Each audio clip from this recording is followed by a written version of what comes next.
नमस्कार.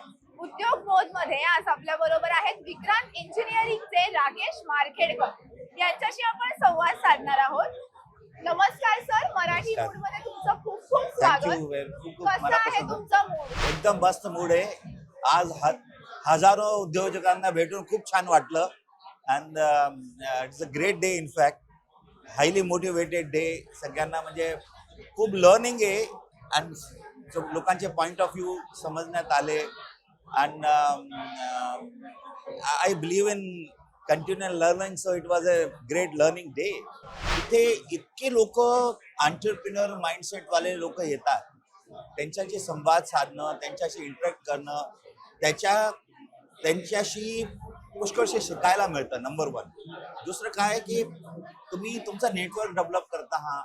त्याच्याबरोबर तुम्हाला जसं फॉर एक्झाम्पल आमचे 3500 रजिस्टर्ड SAP मध्ये वेंडर्स आहे. तर ते वेंडर्स डेव्हलपमेंट करता. पण आम्हाला इथे पुष्कळशे लोक, मराठी लोक कमीत कमी मी आज इथे 50 ते 60 असे लोक शोधले, त्यात कमी जे आपल्या बिझनेसमध्ये आपल्या सहाय्य करतील. आणि आम्ही शपथ घेतो मराठी एकमेकांना सहाय्य करणं, तर ते उद्देशाची पूर्ती होतीये. त्याच्याकरता हे जे उद्योग बोध हे खरं खूप खूप चांगला प्लॅटफॉर्म. जसं सर तुम्ही आता म्हणालात मराठी एकमेकांना सहाय्य करताय, तर त्यावरून मला तुम्हाला विचारायचंय की आधी एक म्हण होती, मराठी माणूसच मराठी माणसाचे पाय खेचतो, तर ती आता लागू होते का? नाही, आता काय होतंय की एव्हरी डे आता काय होतं, मराठी माणूस मागे घसरतोय. तर काय ज्या हिशोबाने गुजराती झाले, मारवाडी लोक झाले, एक दुसऱ्याला खूप हेल्प करतात ते. आणि ते खूप पुढे गेलेले. ते पाहून मराठी माणसाला थोडस समज येते. आता हे जे प्रयत्न चालले ना, हे त्यातलेच प्रयत्न समजावे असे ते. म्हणून मराठी माणसाला आता थोडस आता गरज झाली आहे. हे या टाइमची गरज आहे की मराठी माणसांनी एक दिवसाचं सहाय्य करणं गरजेचं झालंय. म्हणून ती आपल्या स्वतःच्या गरज पूर्ती करता मराठी माणूस स्वतः बरोबर येतात. असं आहे.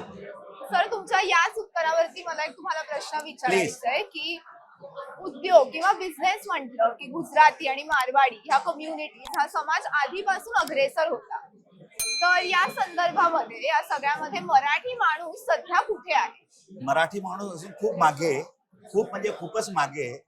त्यांचं जर रेटिंग आपण 9 आउट ऑफ 10 दिली तर मराठीची हवी 2.5 to 3 आहे आता.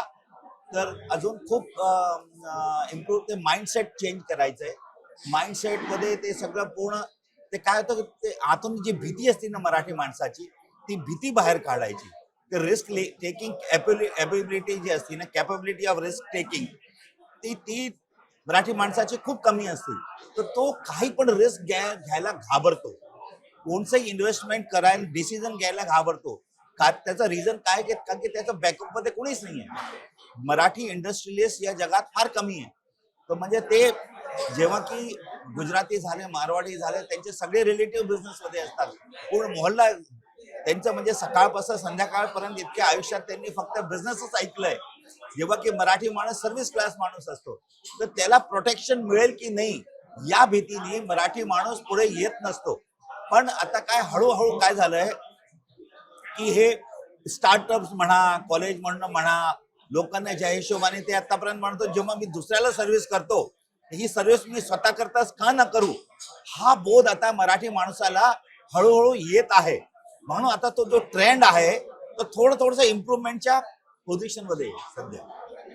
मग सर एखादा बिझनेस आहे, मराठी बिझनेस आहे जो पिढ्यानपिढ्या चालत आला, तर तो पुढे नेण्यासाठी यंग जनरेशनने काय करावं? यंग जनरेशनली काय आहे की स्टेप बाय स्टेप छोटे छोटेसे ऑब्जेक्टिव्ह घेऊन बिझनेस मध्ये पुढे घ्यायचं. छोटा बिझनेस सुरू करा, त्याचं फंडिंग अरेंज करा, चांगली प्रोजेक्ट रिपोर्ट घ्या.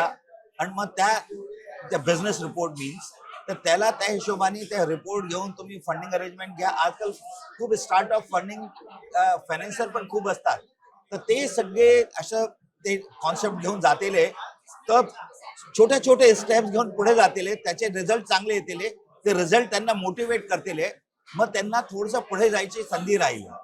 तर हे असं म्हणजे न्यू जनरेशन मराठी एंटरप्रेन्योरशिप माझं हेच आहे की हिम्मत करून थोडासा नीट अभ्यास करून बिझनेसच्या मार्गावर पुढे जा. आणि पुष्कळशे आता हे सॅटर्डे क्लब टाईप असे जे जितके पण संस्था आहे ते खरंच मदत करतील, हा माझा विश्वास आहे. मग सर मराठी उद्योजकांना किंवा मराठी उद्योग चालू करणाऱ्या एखाद्या व्यक्तीचा माइंडसेट कसा असावा किंवा तुम्ही त्यांना काय ऍडवाइस द्याल? माइंडसेट काय थोडं जसं मी सांगितलं रिस्क घेण्यात थोडंसं मागे पडतात. पण आता काय येते म्हणून मी म्हटलं थोडं छोट्यानी सुरुवात करा. छोट्यानी सुरुवात करा. जसं जसं तुम्हाला सफलता येईल आहे ना तर तसं तसं तुमचं कॉन्फिडन्स वाढेल आहे. मग कॉन्फिडन्स झालं की मग तुम्ही इस्टॅब्लिश होता. आणि तुम्हाला पाहून अजून 10 मराठी लोक त्या बिझनेस एरियामध्ये येतील आहे. तर ते अजून म्हणजे त्यांनी काय ओव्हरऑल मराठी कम्युनिटीचं कॉन्फिडन्स वाढेल असं होणार. Thank you so much. Thank you very much. So nice of you. So nice of you. Thank you very much. much.